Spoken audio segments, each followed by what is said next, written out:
Hi, boys and girls. This is Mrs. Clapp. If I had a magical wardrobe, I would like my magical wardrobe to take me to Middle Earth so that I could go to Hobbiton and meet Mr. Bilbo Baggins. And perhaps he would ask me to take tea with him, and then maybe I could meet Gandalf and the dwarfs. That is where I would like to go in my magical wardrobe. Today, I'm going to be reading Chapter 6, Into the Forest, from The Lion, the Witch, and the Wardrobe. Chapter 6, Into the Forest. I wish the Macready would hurry up and take all these people away, said Susan presently. I'm getting horribly cramped. And what a filthy smell of camphor, said Edmund. I expect the pockets of these coats are full of it, said Susan, to keep away the moths. There's something sticking into my back, said Peter. And isn't it cold, said Susan. Now that you mention it, it is cold, said Peter. And hang it all, it's wet too. What's the matter with this place? I'm sitting on something wet. It's getting wetter every minute. He struggled to his feet. Let's get out, said Edmund. They've gone. Ooh, said Susan suddenly, and everyone asked her what was the matter. I'm sitting against a tree, said Susan. And look, it's getting light over there. By Jove, you're right, said Peter. And look there, and there. It's trees all round. And this wet stuff is snow. Why, I do believe we've got into Lucy's wood after all. And by now, there was no mistaking it, and all four children stood blinking in the daylight of a winter day. Behind them were coats hanging on pegs. In front of them were snow-covered trees. Peter turned at once to Lucy. Now I apologize for not believing you, he said. I'm sorry. Will you shake hands? Of course, said Lucy, and did. And now, said Susan, what do we do next? Do, said Peter. Why, go and explore the wood, of course. Ugh, said Susan, stamping her feet. It's pretty cold. What about putting on some of these coats? They're not owls, said Peter doubtfully. I'm sure nobody would mind, said Susan. It isn't as if we wanted to take them out of the house. We shan't take them even out of the wardrobe. I never thought of that, Sue, said Peter. Of course, now that you put it that way, I see. No one could say you had bagged a coat as long as you leave it in the wardrobe where you found it. And I suppose this whole country is in the wardrobe. They immediately carried out Susan's very sensible plan. The coats were rather too big for them, so that they came down to their heels and looked more like royal robes than coats when they had put them on. But they all felt a good deal warmer, and each thought the others looked better in their new get-up and more suitable to the landscape. We can pretend we are Arctic explorers, said Lucy. This is going to be exciting enough without pretending, said Peter, as he began leading the way forward into the forest. There were heavy, darkish clouds overhead, and it looked as if there might be more snow before tonight.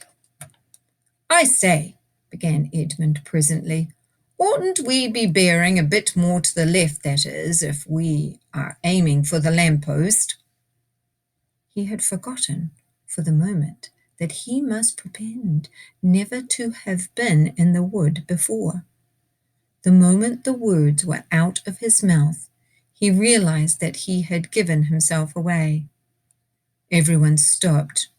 Everyone stared at him. Peter whistled. So you really were here, he said, that time Lou said she'd met you in here, and you made out she was telling lies. There was a dead silence. Well, of all the poisonous little beasts, said Peter, and shrugged his shoulders and said no more. There seemed indeed no more to say, and presently the four resumed their journey. But Edmund was saying to himself, I'll pay you all out for this, you pack of stuck-up, self-satisfied prigs. Where are we going anyway? Said Susan, chiefly for the sake of changing the subject. I think Lou ought to be the leader, said Peter. Goodness knows she deserves it. Where will you take us, Lou? What about going to see Mr. Tumnus? Said Lucy. He's the nice faun I told you about. Everyone agreed to this, and off they went, walking briskly and stamping their feet. Lucy proved a good leader. At first she wondered whether she would be able to find the way, but she recognized an odd-looking tree on one place and a stump in another, and brought them on to where the ground became uneven and into the little valley, and at last to the very door of Mr. Tumnus's cave. But there a terrible surprise awaited them. The door had been wrenched off its hinges and broken to bits. Inside, the cave was dark and cold, and had the damp feel and smell of a place that had not been lived in for several days.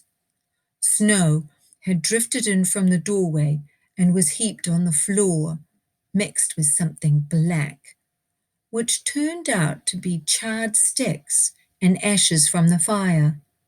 Someone had apparently flung it about the room and then stamped it out. The crockery lay smashed on the floor, and the picture of the faun's father had been slashed into shreds with a knife. This is a pretty good washout, said Edmund. Not much good coming here. What is this? Said Peter, stooping down.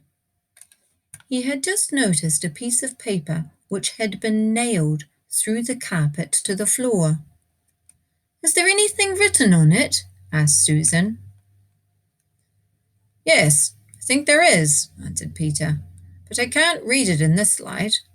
Let's get out into the open air. They all went out into the daylight and crowded around Peter as he read out the following words. The former occupant of these premises, the faun Tumnus, is under arrest and awaiting his trial on a charge of high treason against Her Imperial Majesty Jadis, Queen of Narnia, Chatelaine of Caer Paravel, Empress of the Lone Islands, etc., also of comforting her said Majesty's enemies, harboring spies, and fraternizing with humans. Signed, Malgrim, Captain of the Secret Police. Long live the Queen. The children stared at each other. I don't know that I'm going to like this place after all, said Susan. Who is this Queen, Lou? Said Peter. Do you know anything about her? She isn't a real queen at all, answered Lucy. She's a horrible witch, the White Witch. Everyone, all the wood people, hate her. She has made an enchantment over the whole country so that it is always winter here and never Christmas. I wonder if there's any point in going on, said Susan. I mean, it doesn't seem particularly safe here, and it looks as if it won't be much fun either. And it's getting colder every minute, and we've brought nothing to eat. What about just going home?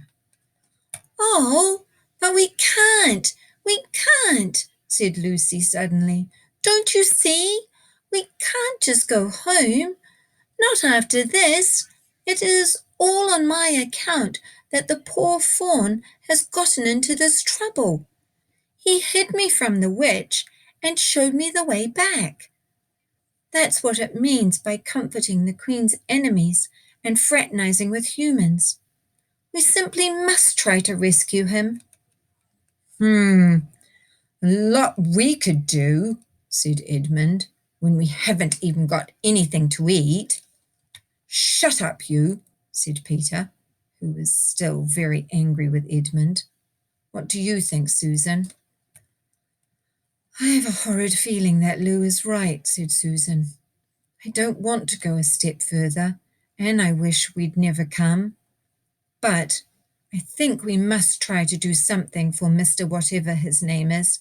I mean, the fawn. That's what I feel too, said Peter. I'm worried about having no food with us. I'd vote for going back and getting something from the larder.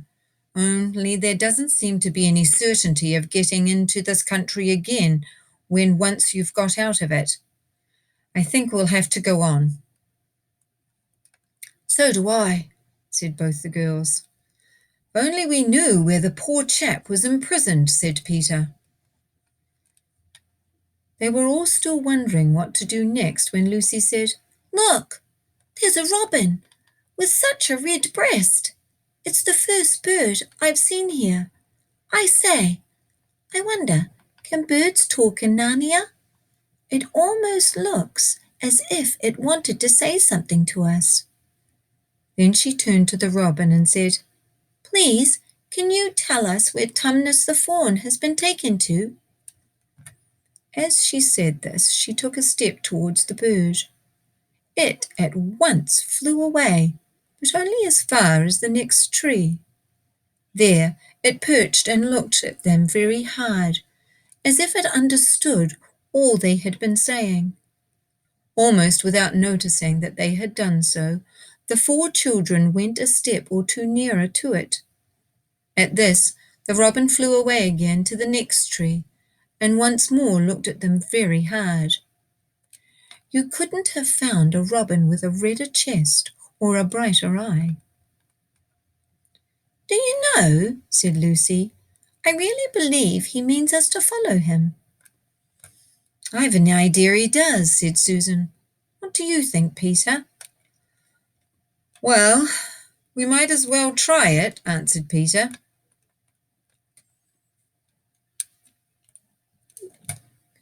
The robin appeared to understand the matter thoroughly.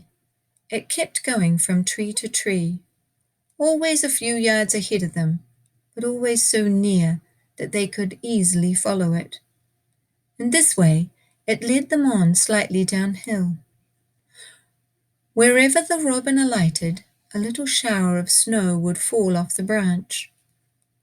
Presently, the clouds parted overhead and the winter sun came out, and the snow all around them grew dazzlingly bright. They had been travelling in this way for about half an hour with the 2 girls in front when Edmund said to Peter, If you're not still too high and mighty to talk to me, I've something to say which you'd better listen to. What is it? Asked Peter. Shh, not so loud, said Edmund. There's no good frightening the girls, but have you realized what we're doing? What? Said Peter, lowering his voice to a whisper. We're following a guide we know nothing about. How do we know which side that bird is on? Why shouldn't it be leading us into a trap? It's a nasty idea. Still, a robin, you know. They're good birds in all the stories I've ever read. I'm sure a robin wouldn't be on the wrong side. If it comes to that, which is the right side? How do we know that the fawns are in the right and the Queen, yes, I know we've been told she's a witch, is in the wrong? We don't really know anything about either. The fawn saved Lucy. He said he did, but how do we know? And there's another thing too. Has anyone the least idea of the way home from here? Great Scott, said Peter. I hadn't thought of that. And no chance of dinner either, said Edmund.